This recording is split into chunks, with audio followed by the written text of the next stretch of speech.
சேனலை சப்ஸ்கிரைப் செய்யாதவங்க சேனலை சப்ஸ்கிரைப் செஞ்சுக்கிட்டு செய்திகளை தெரிந்து கொள்ளும்படி அன்புடன் கேட்டுக்கொள்கிறேன்.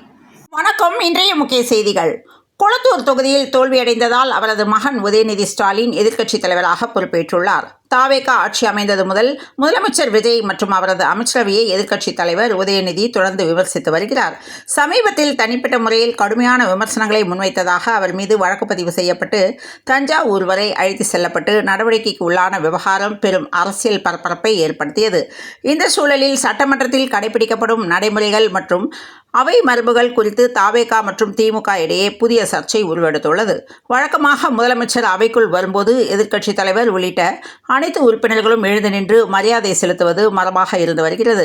ஆனால் முதலமைச்சர் விஜய் அவைக்கு வரும்போதெல்லாம் எதிர்க்கட்சித் தலைவர் உதயநிதி ஸ்டாலின் எழுந்து நிற்பதில்லை என்றும் முதலமைச்சரின் வணக்கத்திற்கு பதிலளிப்பதில்லை என்றும் ஆளுங்கட்சி உறுப்பினர்கள் குற்றம் சாட்டுகின்றனர்.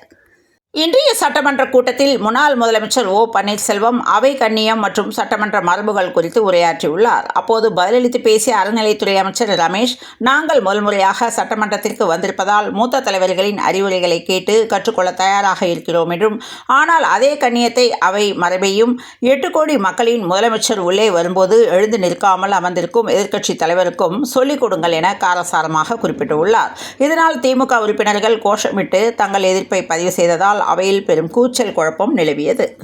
தமிழக சட்டப்பேரவையில் மானிய கோரிக்கை மீதான விவாதத்தின் போது பேசிய திமுக முன்னாள் அமைச்சர் KKSSR ராமச்சந்திரன் எதிர்க்கட்சிகளின் விமர்சனங்களுக்கு அதிரடியான பதிலடியை வழங்கியுள்ளார். குறிப்பாக திமுக தலைவர் மு.க. ஸ்டாலின் சட்டப்பேரவைக்கு வராததை சுட்டிக்காட்டி அப்பாவை காணும் என்று எதிர்க்கட்சிகள் எழுப்பிய விமர்சனங்களை அவர் கடுமையாக சாடியுள்ளார். தொடர்ந்து பேசிய அவர், மு.க. ஸ்டாலின் அவர்கள் பேரவைக்கு வருகை தரும்போது தங்களை விமர்சிக்கும் எதிர்க்கட்சியினர் பலர் இந்த அவையில் இருக்க மாட்டார்கள் என்று சில கருத்துக்களை தெரிவித்துள்ளார். மேலும் தமிழகத்தின் தற்போதைய அரசியல் சூழலையும் மக்கள் ஆதரவையும் சுட்டிக்காட்டிய KKSSR ராமச்சந்திரன், தமிழகத்தில் மீண்டும் மு.க. ஸ்டாலின் தலைமையிலான ஆட்சியே உறுதியாக அமையும் என்று நம்பிக்கையுடன் தெரிவித்துள்ளார். இவரின் இந்த ஆவேசமான பேச்சு சட்டப்பேரவை வளாகத்தில் பெரும் பரபரப்பையும் திமுக தொண்டர்களிடையே உற்சாகத்தையும் ஏற்படுத்தியுள்ளது. மாணவர் படுகொலை தொடர்பான விவகாரத்தை உடனடியாக அவையில் எழுப்பிய எதிர்க்கட்சித் தலைவர் உதயநிதி ஸ்டாலின் தாவேகா அரசின் சட்டம் ஒழுங்கு சீர்குலைவை சுட்டிக்காட்டி மிக கடுமையான குற்றச்சாட்டுகளை முன்வைத்தார். இன்று 4 நாள் விடுமுறைக்கு பின் தமிழக சட்டப்பேரவை மீண்டும் கூடியது. சபாநாயகர் JCT பிரபாகரன் திருக்குறளை மேற்கோள் காட்டி முதல்வர் விஜய் தலைமையிலான தமிழக வெற்றிக் கழக அரசின் 100 நாள் சாதனைகளை பாராட்டி பேசியுள்ளார். மானிய கோரிக்கை மீதான விவாதம் தொடங்கும் என அறிவிக்கப்பட்ட வேளையில் முன்னாள் அமைச்சர் ஏவா வேலு பல்வேறு முக்கிய பிரச்சனைகளை பேச அனுமதி கோரியுள்ளார்.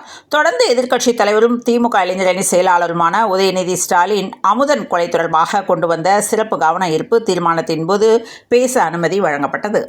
ஜாபர் சாதிக் மீது சந்தேகம் எழுந்தவுடனேயே முன்னாள் முதல்வர் மு.க. ஸ்டாலின் தலைமையிலான அரசு மிக கடுமையான சட்ட நடவடிக்கைகளை எடுத்துள்ளது. ஆனால் IPL கிரிக்கெட் மைதானத்தில் போதைப்பொருள் போன்ற ஒரு பொடியை பயன்படுத்தியதாக வீடியோ வெளியிட்டு சர்ச்சையில் சிக்கிய தாவேகா அமைச்சர் சரத் மீது இதுவரை முதலமைச்சர் எந்த நடவடிக்கையும் எடுக்காமல் மௌனம் காப்பது ஏன் என்று சரமாரியாக கேள்வி எழுப்பியுள்ளனர்.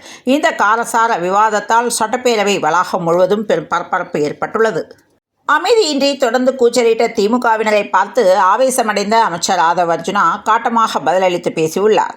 நாங்கள் எழுந்து நின்றால் நீங்கள் யாருமே பேச முடியாது என்று அவர் ஆக்ரோஷமாக கூறியதால் அவையில் சூழல் மேலும் இறுக்கமானது. இதனால் ஆளுங்கட்சி மற்றும் எதிர்க்கட்சி உறுப்பினர்கள் இடையே கடுமையான வாக்குவாதம் ஏற்பட்டு அமளி நிலவியது.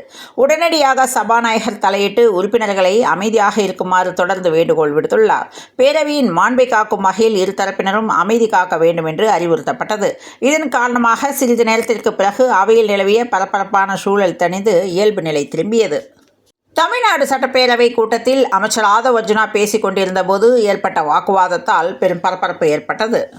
100 நாள் தாவேகா ஆட்சி சிறப்பாக இருப்பதாக தாவேகாவினர் கொண்டாட்டத்தில் ஈடுபட்டு கொண்டிருக்கின்றனர். ஆனால் தாவேகா அரசு எதையுமே செயல்படுத்த முடியாத, முற்றிலுமாக செயல்படாத மற்றும் கையால் ஆகாத ஒரு அரசாக உள்ளது. இந்த 100 நாட்களில் இந்த அரசு இத்தகைய தோல்விகளை மட்டுமே கொடுத்துள்ளது என்று திமுக கடுமையாக சாடியுள்ளது. 4 நாட்கள் விடுமுறைக்கு பிறகு தமிழக சட்டப்பேரவை இன்று மீண்டும் கூடியது. முதல் நாளான இன்று அவை தொடங்கிய உடனேயே கோவை மாணவர் அமுதன் கொலை வழக்கு, கர்நாடகாவில் தமிழர்கள் கொல்லப்பட்ட விவகாரம் மற்றும் போதைப்பொருள் பழக்கம் குறித்து எதிர்க்கட்சிகள் கொண்டு வந்த கவன ஈர்ப்பு தீர்மானத்தால் அவையில் கடும் அமளியும் காரசார விவாதமும் வெடித்துள்ளது. விவாதத்தின் போது போதைப்பொருள் விவகாரம் தொடர்பாக அமைச்சர் நிர்மல்குமார் போதைப்பொருள் பயன்படுத்திய ஜாபர் சாதிக் மீது திமுக ஆட்சியில் வழக்கு பதிவு செய்யப்படவில்லை, அவர் மீது என்ன நடவடிக்கை எடுக்கப்பட்டது என்று கேள்வி எழுப்பியிருந்தார். இதற்கு பதிலளித்த எதிர்க்கட்சித் தலைவர் உதயநிதி ஸ்டாலின், ஜாபர் சாதிக் விவகாரத்தில் கட்சி உடனே நடவடிக்கை எடுத்தது. ஆனால் IPL மேட்ச் நடைபெறும் போதே ஒருவர் பவுடரை நொறுக்கிவிட்டு மாத்திரையை நொறுக்கியதாக கதை விட்டாரே, அது தொடர்பாக அமைச்சரிடம் விசாரணை நடைபெற்றதா, காவல்துறை என்ன நடவடிக்கை எடுத்தது என்று கேள்வி எழுப்பியுள்ளார். இதற்கு பதிலளித்து மனிதவள மேம்பாட்டுத்துறை அமைச்சர் சரத்குமார் பேசுகையில், அந்த நிகழ்வு குறித்தான விளக்கத்தை ஏற்கனவே அளித்துவிட்டதாகவும் அது குறித்த சர்ச்சைகள் தேவையற்றது, மேலும் அப்படி பார்த்தால் IPL மேட்ச் நடைபெறும் போது திமுக தான் ஆட்சியில் இருந்தது எனவும் அவர்கள் ஆட்சியில் மைதானத்தின் வாசலிலேயே போதைப் பொருட்கள் விற்பனை செய்தார்களா என்று கேள்வி எழுப்பியுள்ளார். டெல்லியில் கெத்து காட்டின காலமெல்லாம் முடிந்துவிட்டதாகவும் 2029 நாடாளுமன்ற தேர்தலில் திமுக படுதோல்வி அடைவது உறுதி எனவும் கனிமொழி கூட ஜெயிப்பது கஷ்டம் என்றும் திமுக தொடர்ந்து மக்கள் மத்தியில் கெட்ட பெயர் வாங்கிக் கொண்டே இருப்பதாகவும் உதயநிதியை வைத்துக்கொண்டு ஒன்றும் செய்ய முடியாது என்று மக்கள் கருத்து தெரிவித்து வருகின்றனர். காவிரி நதிநீர் பங்கீட்டில் தமிழ்நாடு கர்நாடகா இடையே நீண்ட காலமாக பிரச்சனைகள் இருந்து வருகிறது. இந்த நிலையில் தமிழகத்தில் குறுவை சாகுபடிக்கு போதிய அளவு நீர் இல்லாததால் கர்நாடக அரசிடம் காவிரியிலிருந்து நீர் திறந்துவிட தமிழக அரசு வலியுறுத்தி வந்தது. பெரியாரை ஏற்றுக்கொள்வேன், ஆனால் அவரின் கடவுள் மறுப்பை ஏற்க மாட்டேன் என்று சொல்வது முற்றிலும் முரண்பாடான தெளிவற்ற அரசியல் நிலைப்பாடாகும் என்று மூத்த அரசியல் விமர்சகர் பாடகர் காந்தராஜ் கருத்து தெரிவித்துள்ளார். சேனலுக்கு பேட்டி தந்துள்ள டாக்டர் காந்தராஜ், தமிழக வெற்றிக் கழகத்தின் 100 நாள் ஆட்சியில் எந்தவிதமான சாதனைகளோ புதிய திட்டங்களோ அல்லது தொழிற்சாலைகளோ உருவாக்கப்படவில்லை என்றும் மக்களுடைய தனிநபர் வாழ்க்கை தரத்திலும் எந்தவிதமான நேர்மறையான மாற்றமும் நிகழவில்லை என்று தெரிவித்துள்ளார். மோடியை பார்த்து நாமும் ஏன் பிரதமராக கூடாது என்ற எண்ணம் வருவது இயல்புதான் என்றாலும் ஊடகங்களும் தாவேகாவின் கொள்கையற்ற செயல்பாடுகளுக்கு ஆதரவாக செயல்படுவது வருத்தமளிப்பதாகவும், அண்ணா, ராஜாஜி, கலைஞர் போன்ற மாபெரும் தலைவர்கள் அமர்ந்த இடத்தில் இன்று விஜய் அமர்ந்திருக்கிறார். ஆனால் பெரியாரை ஏற்றுக்கொள்வேன், ஆனால் அவரின் கடவுள் மறுப்பை ஏற்க மாட்டேன் என்று சொல்வது முற்றிலும் முரண்பாடான தெளிவற்ற அரசியல் நிலைப்பாடாகும் என்றெல்லாம் தெரிவித்துள்ளனர். சட்டமன்றத்தில் இன்று பேசிய அமைச்சர் ஆதவ் அர்ஜுனா, போதை பழக்கத்தை தாவேக ஆட்சியில் இருக்கும் இந்த 100 நாளில் ஏற்படுத்திவிட முடியாது என்றும் 2020க்கு முன்பு தமிழ்நாட்டில் போதை கலாச்சாரம் இல்லை என்பதை நாங்கள் மீண்டும் உறுதியாக பதிவு செய்கிறோம் எனவும், போதை கலாச்சாரம் அதிகமாக இருந்தால் குழந்தைகள் மீது பாலியல் வன்கொடுமைகள் நடக்கும் எனவும் 2020இல் 4038 போக்சோ வழக்குகள் பதிவாகியுள்ளது. 2021இல் 6064, 2022இல் 6580, 2023இல் 6968 மற்றும் 2024இல் 10,046 போக்சோ வழக்குகள் பதிவாகியுள்ளன என்று தெரிவித்துள்ளார். 2017இல் மதுரையில் கஞ்சா, மதுபானம் போன்ற வஸ்துக்களை படித்த இளைஞர்களுக்கு தொடர்ந்து சப்ளை செய்து போதை பழக்கத்துக்கு அடிமையாக்கி அவர்களை குற்ற செயல்களில் ரவுடி கும்பல்கள் ஈடுபடுத்துவதாக செய்திகள் வந்த அப்போ பேப்பர் படிக்கவில்லையா என்று கேள்வி எழுப்பியுள்ளார். சூப்பர் ஸ்டார் ரஜினிகாந்த், சுசீந்திரன் இயக்கத்தில் சாந்தனு பாக்யராஜ் நாயகனாக நடிக்கும் ஒரு கைதியின் டைரி திரைப்படத்தின் மோஷன் போஸ்டரை படக்குழு முன்னிலையில் வெளியிட்டுள்ளார். இந்த நிகழ்வு படத்தின் மீதான எதிர்பார்ப்பை மேலும் அதிகரித்துள்ளது. KRG கண்ணன் ரவி குரூப் சார்பில் கண்ணன் ரவி மற்றும் தீபக் ரவி இணைந்து தயாரிக்கும் இப்படத்தில் சாந்தனு பாக்யராஜ் நாயகனாகவும் சீமான் முக்கிய கதாபாத்திரத்திலும் நடிக்கின்றனர். இப்படத்திற்கு சாம் CS இசையமைக்க உள்ளார். மதுரையை பின்னணியாக கொண்டு உருவாகும் இப்படம் அப்பா மகன் உறவை மையமாக கொண்ட கதையாக உருவாகிறது. குடும்ப உறவுகளின் உணர்வுகளுடன் ஆக்ஷன் மற்றும் விறுவிறுப்பான சம்பவங்களும் இணைந்த கதைக்களமாக இந்த படம் அமைய உள்ளது. மேலும் சீமான் மற்றும் சாந்தனுவின் தோற்றங்கள், பின்னணியில் இடம்பெற்றுள்ள மதுரை கோயில் கோபுரங்கள், கையெழுத்து பிரதியை போன்ற வடிவமைப்பு ஆகியவை படத்தின் கதைக்களம் குறித்த ஆர்வத்தை ஏற்படுத்துகின்றன. தாவேக அரசின் 100 நாள் ஆட்சியை சபாநாயகர் JCT பிரபாகர் சட்டப்பேரவையில் சுட்டிக்காட்டி பேசியுள்ளார். ஆட்சி நீடிக்காது என முன்வைக்கப்பட்ட விமர்சனங்களுக்கு அவர் பேரவையிலே பதிலடி கொடுத்துள்ளார். முதலமைச்சர் விஜயின் உழைப்பும் தொடரும் மக்கள் ஆதரவும் எதிர்மறை கருத்துக்களுக்கு முற்றுப்புள்ளி வைத்துள்ளதாக அவர் தெரிவித்துள்ளார்.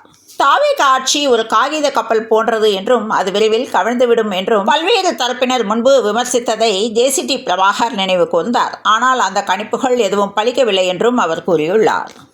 நாங்கள் தான் ஒன்றுமே செய்யவில்லையே என்றும், அமல்ராஜ் IPSஐ ஏன் சென்னை கமிஷனராக்கினீங்க என்றும், அமலாக்கத்துறை CIDயாக இருந்த அமல்ராஜ் IPSஐ சென்னை மாநகர ஆணையராக ஏன் நியமித்தீர்கள் என எதிர்க்கட்சித் தலைவர் உதயநிதி ஸ்டாலின் கேள்வி எழுப்பியுள்ளார்.